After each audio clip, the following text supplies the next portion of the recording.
What's going on, everyone? Welcome to week 8 of UPBA. This week we are going up against Coach Talyn of the Atlanta Braviaries. I have recently got to know Talyn in the UPBA as of recent, and he's a phenomenal guy. He just passed 100 subscribers, which was a really big milestone for him, and yeah, go check him out. His channel's in the description along with all the other UPBA coaches who everyone should go watch because they're all great people, so go do that.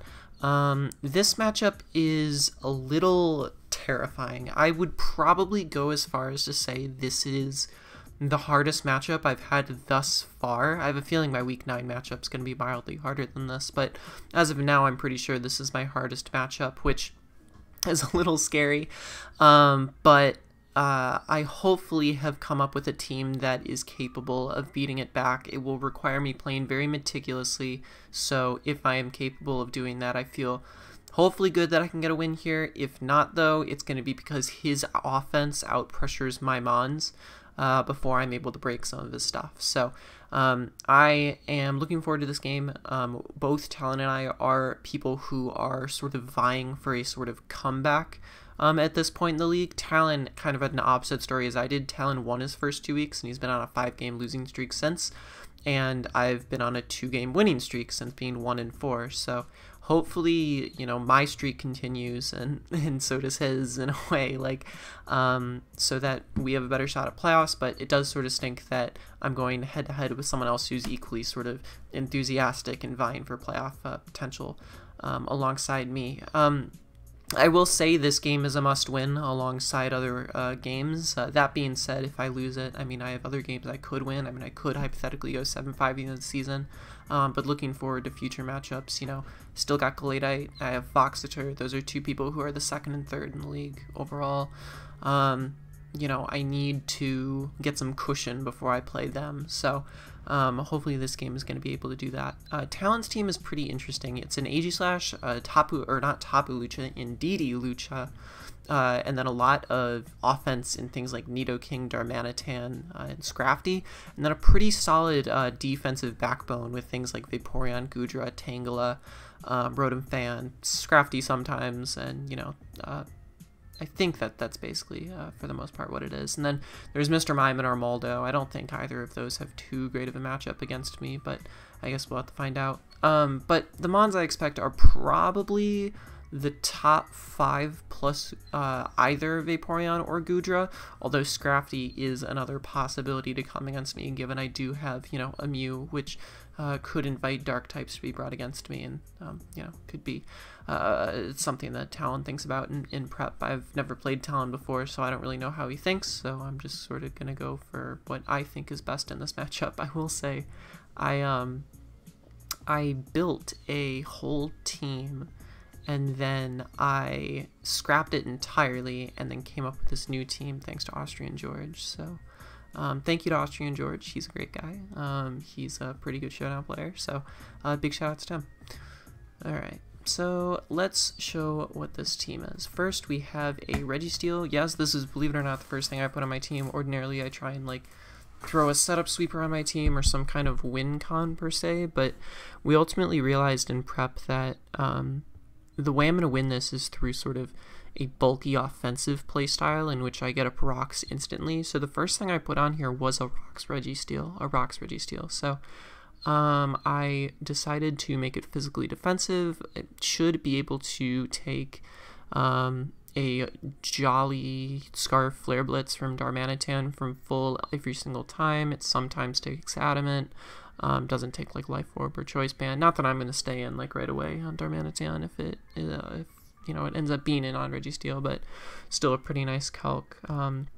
Nonetheless, generally the physical defense is things like close combat on AEGISLASH, or miraculously living one Hawlucha hit, or Scrafty, etc., etc. So perhaps could go specially defensive this game, but ultimately I thought that physically defensive with AG being there is probably a little bit better, just because I feel like I need to sponge that close combat, and I already sponged Shadow Balls pretty well. So if anything, it's really mostly just for that.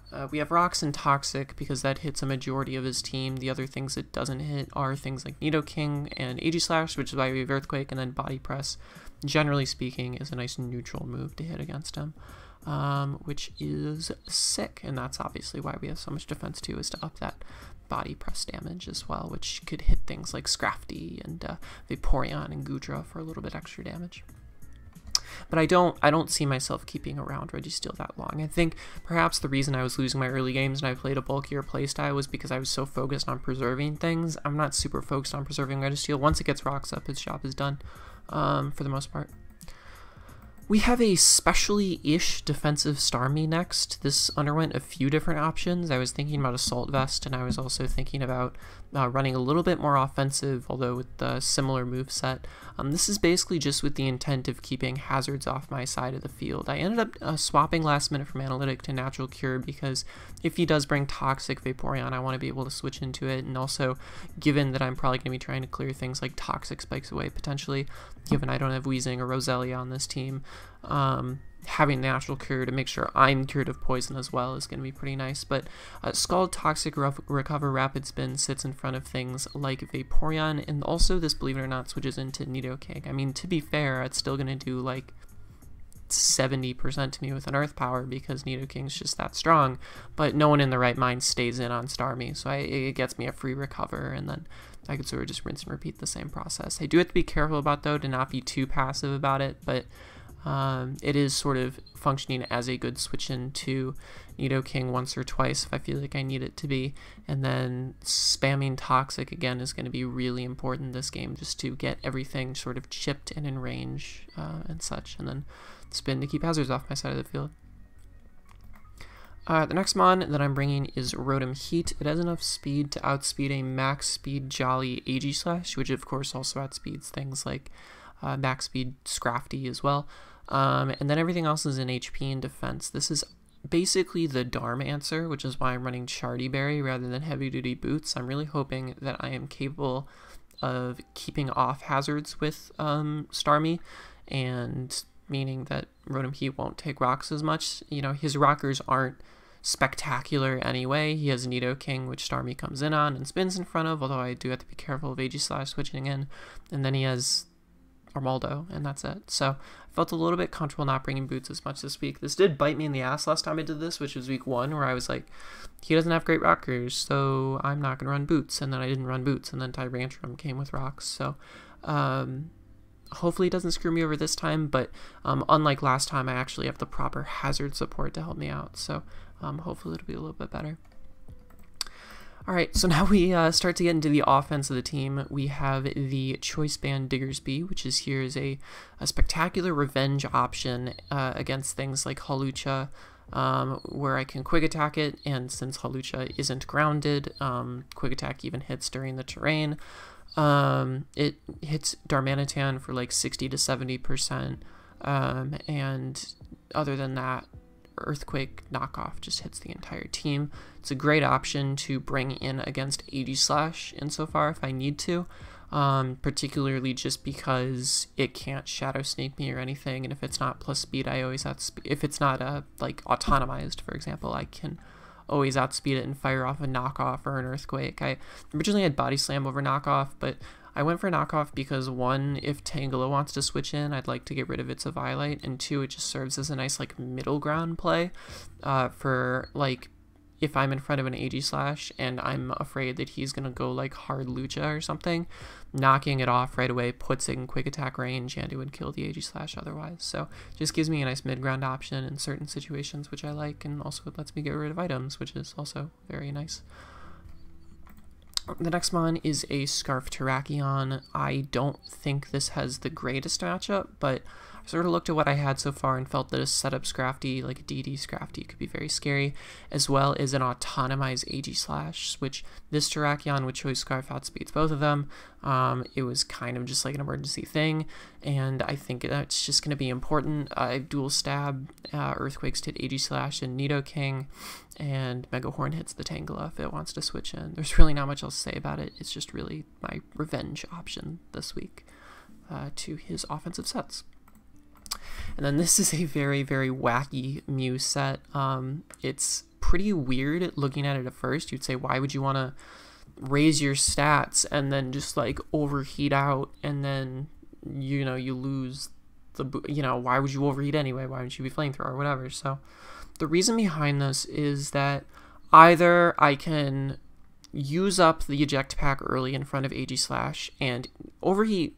I don't care if I'm modest max speed. I would have to be specs like Oko, a bulky AEGISLASH with overheat. So playing like this allows me to hit AEGISLASH with overheat once if he opts to stay in, and then I immediately switch out and can get something like Banded Diggersby in if I feel like he's going to go for Shadow Ball, or it just gives me momentum in general. It just keeps the momentum on my team, make sure the team isn't too passive, and after I burn my eject pack, I'm capable of Nasty Plot psychicking things and Nasty Plot overheating things, which is going to be very nice. With Soft Boiled, I sit in front of like random things like Goodra pretty nicely, assuming it doesn't Dragon Tail. And yeah, it's just in general pretty nice. And even if I do get to +2 and I still have the eject pack up, I'm still okay, right? Because I kind of want to be able to say I'm +2, AEGISLASH comes in on me, I go for the overheat, I kill the AEGISLASH, and then, but I'm forced to switch out. I'm perfectly okay with that because it means my MEW gets out risk-free and can be healthy enough to hit Hawlucha in the back. So I originally had Weezing on this build to like wall Hawlucha, and then I realized it made the team too passive, so these are sort of the offensive options to deal with it. I keep MEW at high health while at the same time breaking because of the eject pack, and I have the Banded Quick Attack Diggersby, so hopefully those two things are enough to stop a Hawlucha if it tries setting up on me. But generally speaking, that's the team. I'm not like too nervous about it.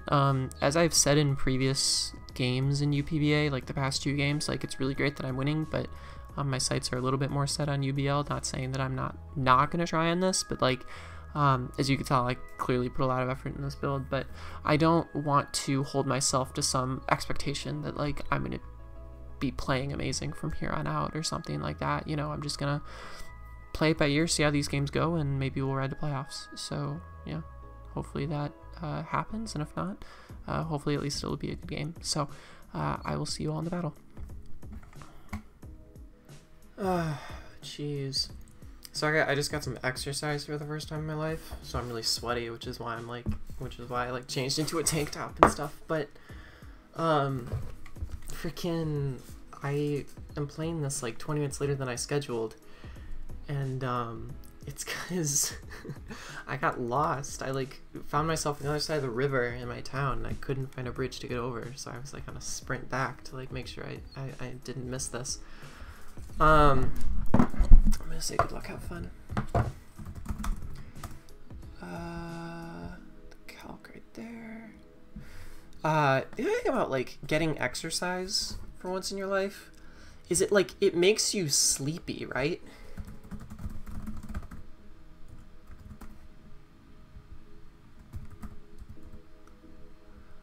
I don't know, it just makes you tired.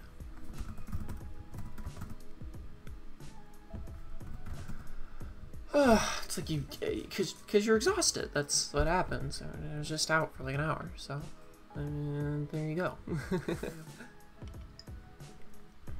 Okay. See what he brought. I am looking to see. Hopefully, I mean, I expect AG, Darm, Nidoking, Lucha, but maybe it's something else. I would love to see something else. I would love to not have to worry about those 4 things. No fucking Darm. No way. That's crazy. Alright, Indeedee and a Rotom Fan. I did not see Rotom Fan having any kind of matchup at all. But I guess it works here. And Vaporeon. Okay. Starmie looks like it could have a good time here. I'm not the biggest fan of it, but it could do work. I think it means he's most likely Scarf Nido or Scarf Indeedee, so I'll have to watch out for that. Seeing Nido and no Rotom is so weird. Okay, I think Starmie is the lead of choice. I think so. Because I could see him leading Vaporeon, trying to like flip turn on me. I could see him leading Nidoking. Worst case scenario, he leads Rotom, and I can go into my ground type. Getting rocks up is going to be really important this game. And Volt Switch is actually looking like it's going to be annoying. The Rotom is something. I mean, I love Rotom fan. I'll be the first to tell you. But, oh, I didn't see it here because of Tarak and other things. I mean, to be fair, what's good is that it does seem on face like there's a few things here Mew can set up on, which I like very much.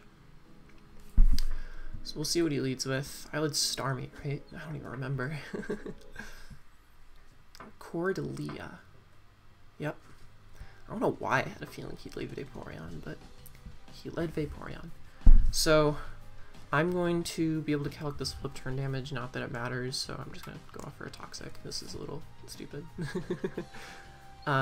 If he goes hard Aegislash, good on him, but I think that Toxic is important here, and if this Vaporeon gets Toxic, it's going to be a good time. I don't know, I feel like if you're in this situation you want to flip turn, but he just hard switches, so he goes into Hexcalibur on the Aegislash. That's fine. Good play on him. I thought that he wouldn't do that, but that's fine. I think I want to... Do I take 2 close combats from Aegislash? Slash Blade...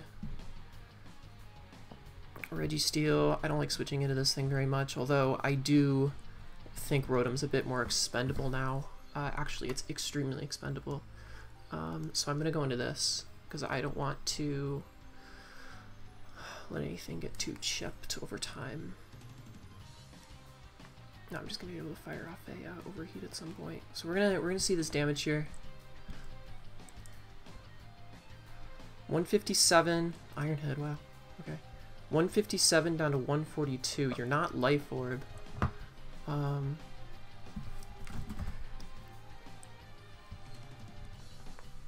That literally did 15. Okay, so your max attack, it looks like. And I think I'm just gonna go for Overheat here. Get some damage on something. He switches out into Spike the Nidoking. That's fine.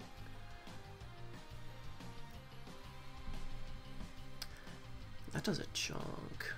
That does a chunk. That does... He's not Black Sludge. How much does that do? That does... 65? Does another one kill? I think I have no choice. I think I'm just going to go into Starmie here. Because I am Spadef. I don't want to take too much damage on this. We'll see what this is. It could be Life Orb. Sludge Wave.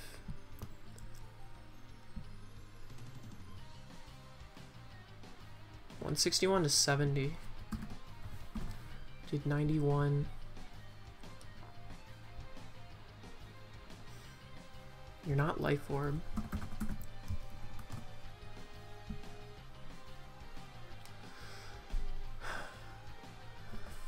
I almost want to make a double here. How much did that do? Did 91. What the fuck is that calc? It's not Life Orb. It's Modest. I think it's going to be Modest Scarf, to be honest. So I think I'm going to double into this on the off chance that it's Scarf. And if he switches out and I swapped out first, I know he's not Scarf from here on out. Yep. Okay, so what does he go into on this now? Rotom, Vaporeon, Aegislash.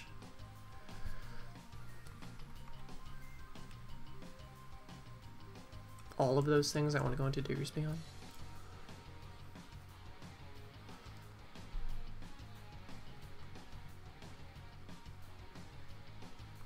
I might be a little bit too assumptive that this thing is Choice Scarf, but why else would you be Modest? But not Life Orb. Okay, he switches out. This thing is definitely Scarf. He goes in Cordelia, which is the Vaporeon. That's fine.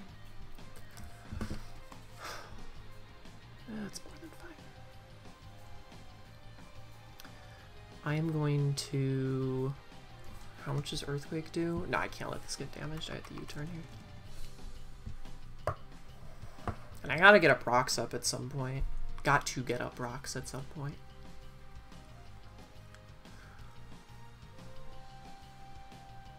Gotta get up rocks. Ironhead.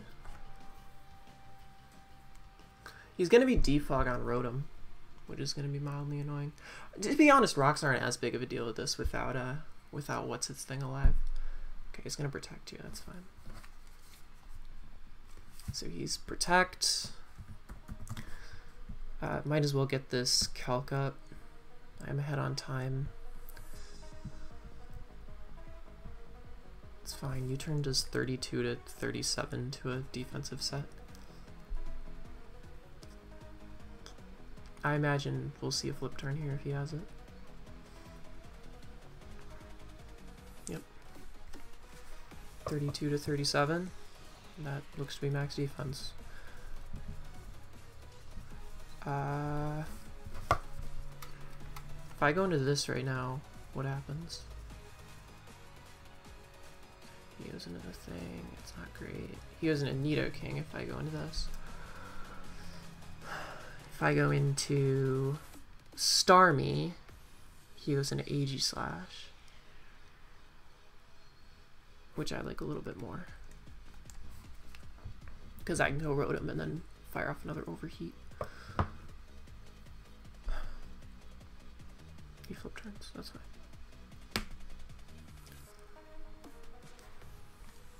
Okay. So this thing's protect, flip turn. I imagine wish. I can't imagine if it wouldn't be, but I guess I'm not going to assume it for now. Did 15. I should see if it's negative speed or not, because it could be important. Seeing this now is a little bit odd.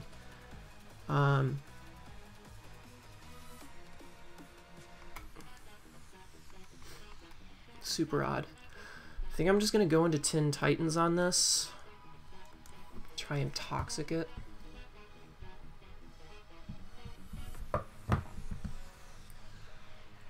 I gotta find a game plan at some point though, because I'm doing old habits right now.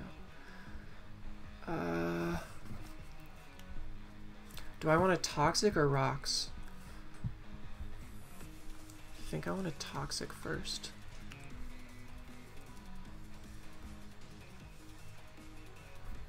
So we see Air Slash. Yep, we can finally get a toxic on this, which is nice. Please land. Sick. So this thing's toxicked.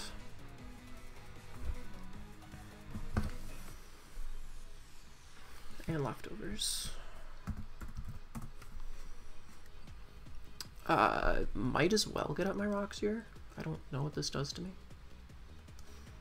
I do want to keep this around somewhat for Indeedee, but if this scalds me, I mean, it's just getting weaker, which I'm fine with.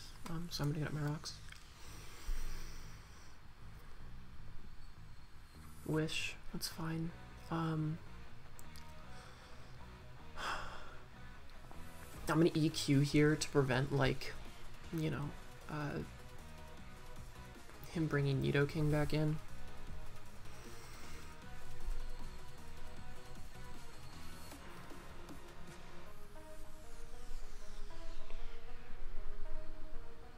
I'm a little worried about weakness policy AEGISLASH, but do I think he'd go into it now? I'm not sure.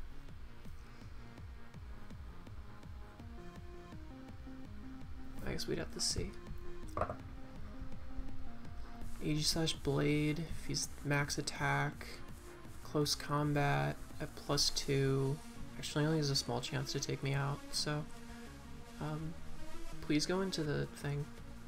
There we go. This should kill the Nidoking, hopefully. Yeah, with the rocks damage too, I would hope so. Please die. Okay, nice job. Nice job, Registeel. Possibly first kill of the season. Possibly. Not sure entirely, but possibly.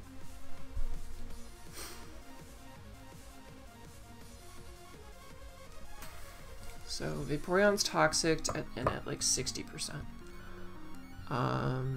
Everything else is at full if I remember correctly. Poltergust. Oh, that's this. Okay.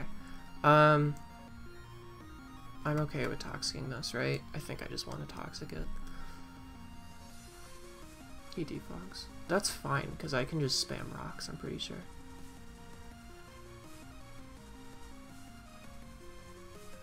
I land this. This has defog. And I can just spam rocks against this thing. Totally. Easily. For sure. And it'll be nice, because it'll just, I don't know, chip Lucha a little bit more. Which is neat. Discharge, this shouldn't do much. 187 to 150.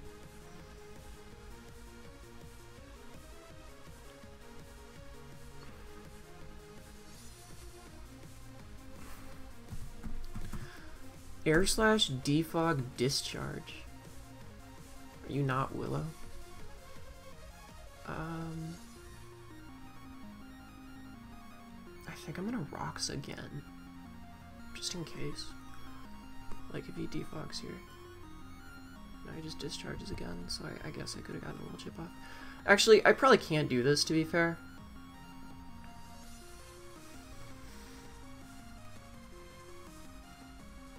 It's probably very loose to do this. So I probably shouldn't. Actually, this is like super free. And without Nidoking, Volt Switch is also super free. So I'm gonna go into this.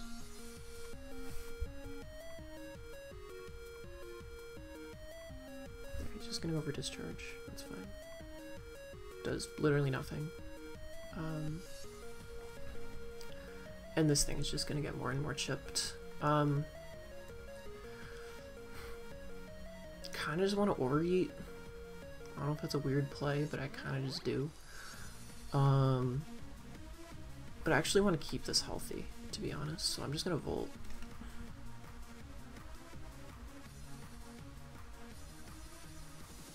He could defog here, to be fair, which wouldn't be great. Switches out, so I'm gonna get momentum here. I'm glad I did what I did. Jeeves is what? Indeedy. Alright, he's going for it. Actually, it's not even Psychic Surge. Did he misgen? Oh man. Why does this happen to me?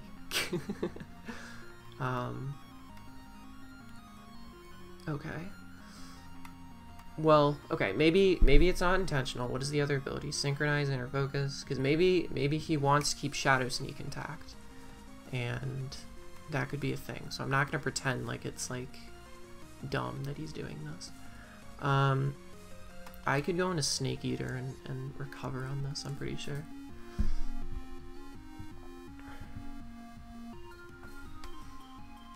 Might have been a loose play, but I think this being healthy could be nice. I could also just like raw Scald, but I think I'm gonna recover.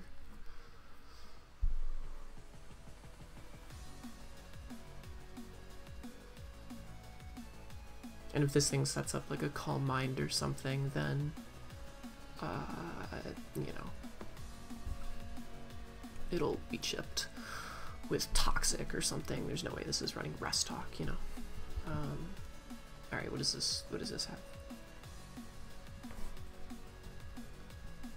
Dazzling Gleam? That's gonna do nothing. He's left for it. Okay.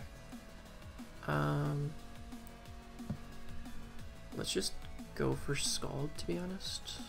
How much does Scald do? Honestly, Scald. Oh yeah, Scald is fine here. Yeah. What's he going to? Excalibur. This being burned could be huge. Please burn.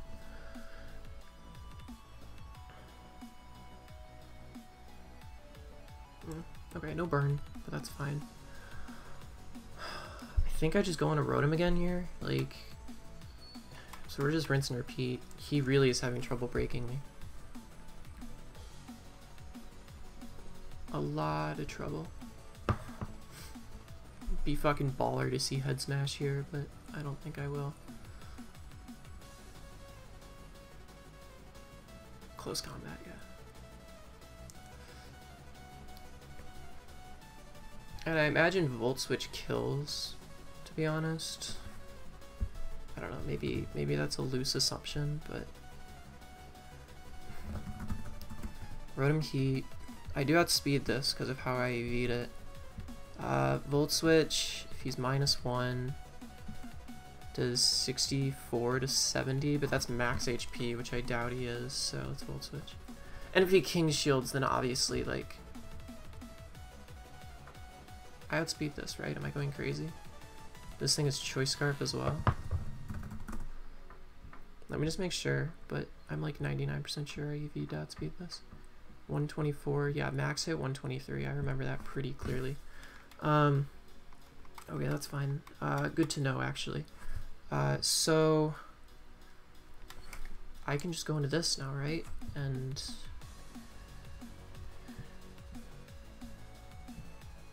like nasty plot pretty freely.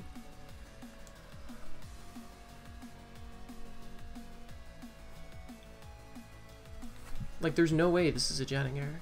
I guess I should have confirmed before hitting Nasty Plot here, but I'm like 99% sure. Yeah, this thing has to be Scarf, unless I misgened. That's cool. I respect it.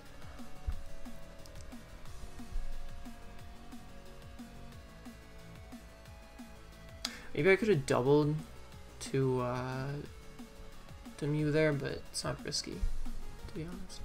Okay, so this is just max attack, max speed. Cordelia, that's fine.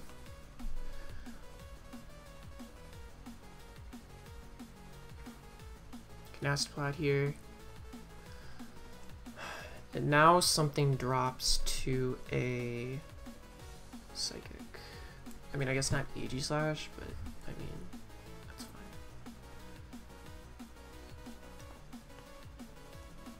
fine. That was cool. That was a cool ring on his part. The Scarf. Double Scarf, actually, with Nidoking and AEGISLASH. Assuming I was right in that assumption. This should kill. I'm not crazy, right?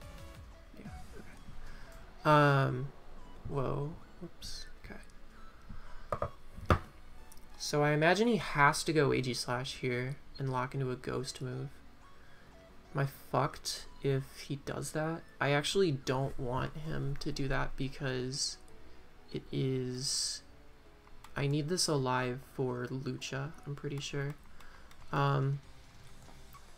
I'm gonna go into this. I don't think he's gonna CC here. That would seem kind of loose. And if it does, I can just go back into MEW.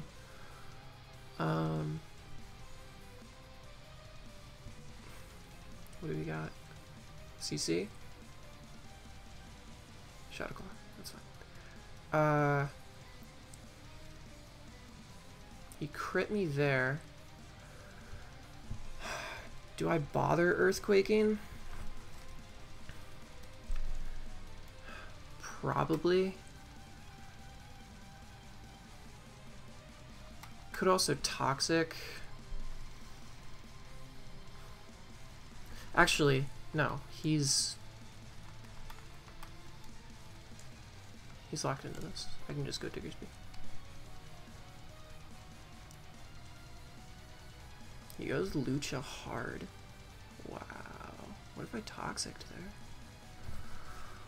Okay.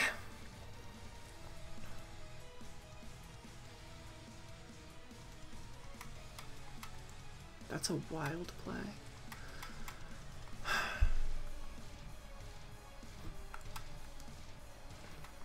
If I Quick Attack here, he gets the thing. It shouldn't matter. It shouldn't matter. Even if he CC White Herbs me, it shouldn't make a difference. That might have been a terrible play, actually. That was definitely a horrible play, but we're going for it now. Please don't attack me. Okay, that won't kill me. So it's not the worst thing in the world. Just go quick attack here.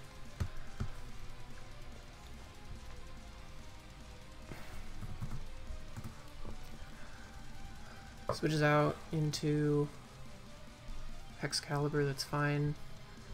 We see what he locks into on this. Do I think he's gonna go for a ghost move? I seriously doubt it. And Stormy's kind of useless anyways. And Scald is so free once I switch in on this. And if he goes Shadow Claw, I get a kill with knockoff. There's a lot going on here.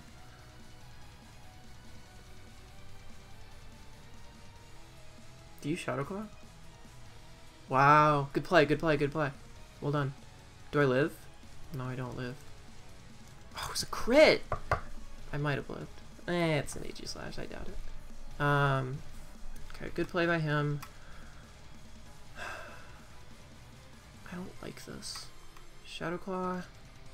But I do get a kill with knock now, right? I'm not crazy.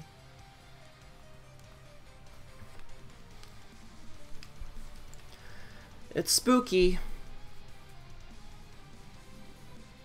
It's spooky. How much does knock do to... There's no way that's non-boosted. Yeah, I'm just knocking here.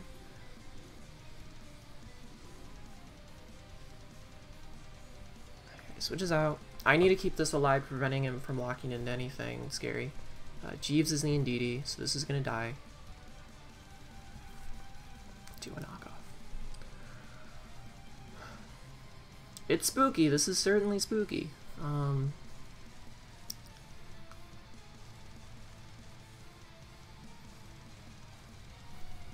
I eat. He hasn't consumed his item yet or anything like that. If he has Ds, he'd have the Sky Attack.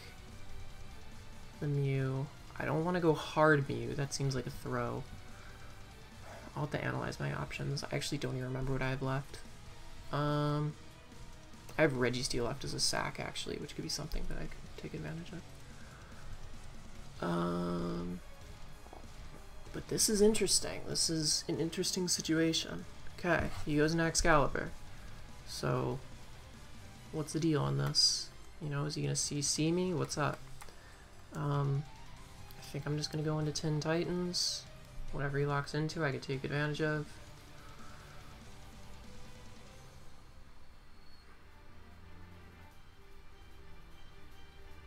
This is getting offensive as fuck. The Ironheads. So that's nice. So that means he's gonna go into Lucha or the thing here. In which case, I'm gonna body press. Or do I want to double? Double into who? Double into MEW, right? And I can overheat and pivot out.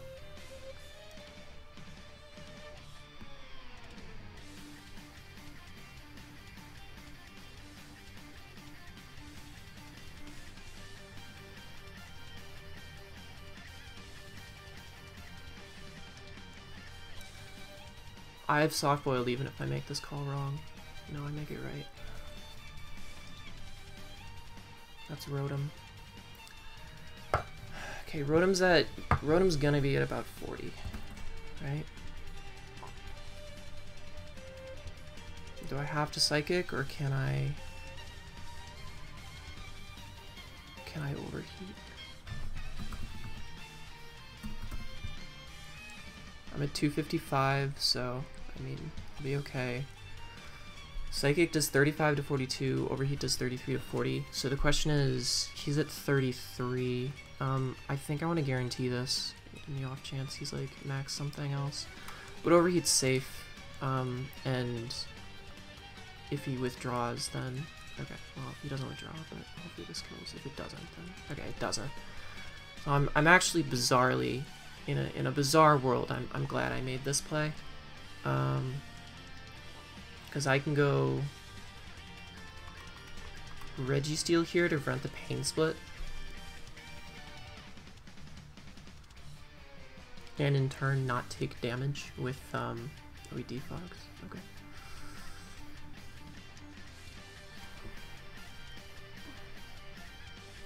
If this doesn't kill him, this toxic, then I'm gonna get a procs again, which is nice. Does? It does. Okay, so he is gonna be able to keep off rocks. That's fine though.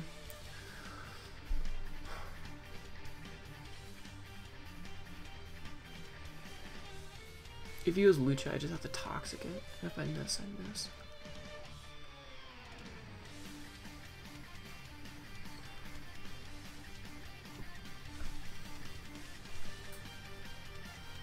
This is a tight game. This is well played by him. He is playing his pivots correctly here. I just want to toxic this, right?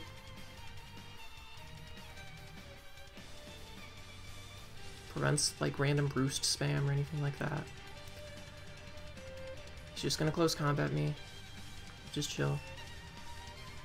Now I need to pay attention to this, if this is white herb or not. You know, is this gonna be his one shot? It isn't. It's not white herb. Okay. So I'm pretty sure I can go into MEW. And overheat.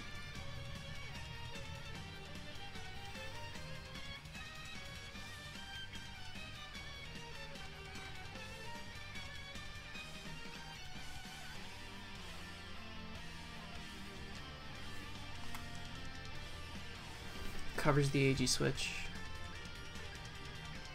Just stays in. Is this Choice Scarf too?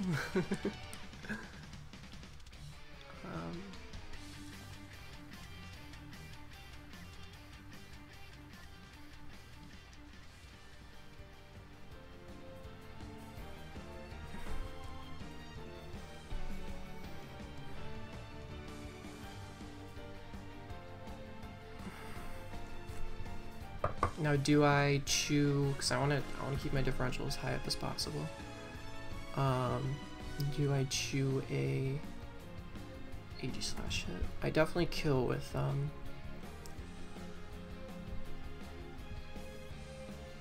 definitely kill with overheat. Shadow Claw does 62 to 74. Hopefully, this is going to be a 3-0. If not, you know, he doesn't. He could just go for Iron Head here too, which could be likely, but he doesn't know I'm Scarf Track. Yeah, he's going for flinches here. Nice job, MEW. That's a 3-0 win against Talyn. Well played to him. The Scarf AEGISLASH definitely made this endgame tense, and it made it so I would really have to pick my sacks strategically. And he played that extremely well. I'm glad the team worked out. I think I perhaps could have done... No, I'm happy with how this worked. I kept momentum. Perhaps I could have played Starmie a little bit better, but I'm glad I used Calcs to recognize that this Nidoking was Scarf. It allowed me to pivot around a lot easier than I initially thought I'd be able to. So, good game to Talyn again. We are now 4-4 heading into next week against Galadite. That's exactly what I wanted. I wanted to be even. Hopefully we're going to be starting to get in playoff range, and it's going to be great. So I will see you all later, and good game to Talyn again. Go check them out in the description. All right, see you all around.